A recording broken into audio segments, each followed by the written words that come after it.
Katie from Nerd Church here, providing a little bit of data about the dogma.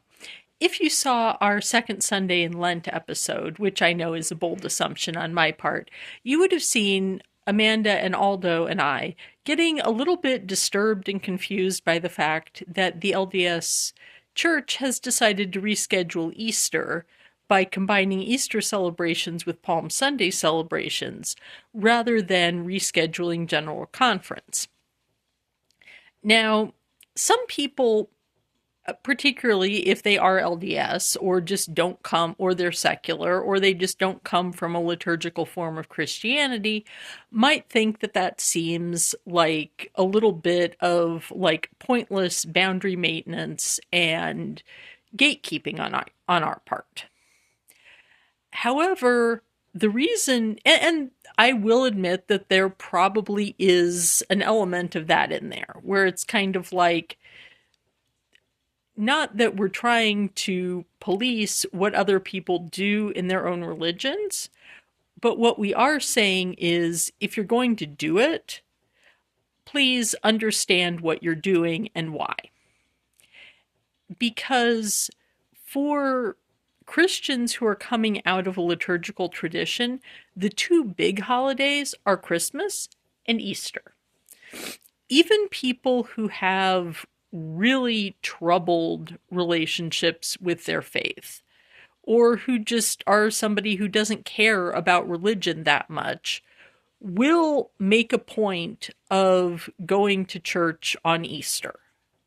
And if you're from a liturgical tradition, and you are observing basically the minimum requirements for your tradition, you are going to be changing your diet, praying a little bit more, giving a little bit more to charity, just kind of generally using this as a period of self-reflection. So, and then that's all building up to Easter. So the idea that you would have the buildup and just skip Easter entirely is kind of strange to us, also because we're aware of the way that Lent and Holy Week and Easter happen in terms of our own lived experience within our own traditions. And for people like myself who are observant, like starting with either if you're and I'm going to right now speak specifically to my own experience as a Roman Catholic. Starting on Ash Wednesday, you get the ashes on the forehead, and then you launch into a period of fasting and prayer and almsgiving and self-reflection that kind of comes to an emotional head during Palm Sunday, where Palm Sunday is the last day that everything is kind of okay and it's kind of normal, but you know what's coming next. Then you have a few days of break until the Triduum, and the Triduum is the Thursday, Friday, and Saturday before Easter. That is a period that I like to refer to as Goth Christmas, because you're basically putting yourself in a state of intense emotional connection to the suffering of another human being. In this case, and not just another human being, but also God, right? At this moment. So you're really emotionally going through it. And the number of religious services you're attending, and and there's fasting and abstinence going on for all three of those days. So physically, emotionally, mentally, you're tearing yourself down in a very controlled, very prescribed, very well-established way, tearing yourself down so that on Sunday you can be put together with Jesus and with your community. And the idea of the idea that somebody might put themselves or another person through that psychological experience without the healing and catharsis that comes with Easter is something that makes us worry that people could end up hurting themselves, either mentally or psychologically or spiritually, by not going through the entire ritual process.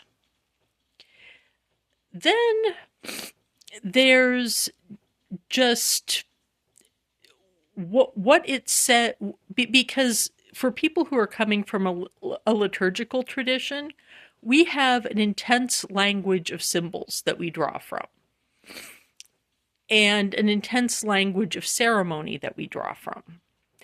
So, for example, when this past year, 2025, when Pope Francis was very ill, a lot of Catholics were relieved that he didn't pass until Easter Monday because of the logistical nightmare that would be created by having the death of a pope and Holy Week happening all at the same time. And there were also a lot of Catholics who were relieved that it happened on Easter Monday, because that meant that Pope Francis could immediately be given the honors due him. Because if Pope Francis had died, say, the Wednesday of Holy Week, they probably would have... Okay, technically the period of official mourning would have started because that's 9 days, but his lying in state would not have happened until after Easter. Like, that is how seriously the Catholic Church takes Easter. We would put the funeral of our leader as secondary importance to Easter. And, Catholics, and I would also like to add that Catholics who liked and admired Pope Francis thought, you know what, it's really great that he got to have one last Holy Week as Pope. Whether or not they ascribe any supernatural or divine intervention to that fact, just on a human level, they think that it was a nice thing for him as a human being, that he got to go out having had that one last Easter. So to us, and I would also like to add that I realize that for LDS people, General Conference is a really big freaking deal. So I understand the reluctance to reschedule General Conference. On the other hand, to people who Easter is the most important religious day of the entire year, the idea of trivializing Easter by equating it to a business meeting, what that's saying to us is that either you guys don't value Easter enough, or you value General Conference at the same level that we value Easter. Which, again, that's a choice that the LDS Church is entitled to make, and I fully support that right.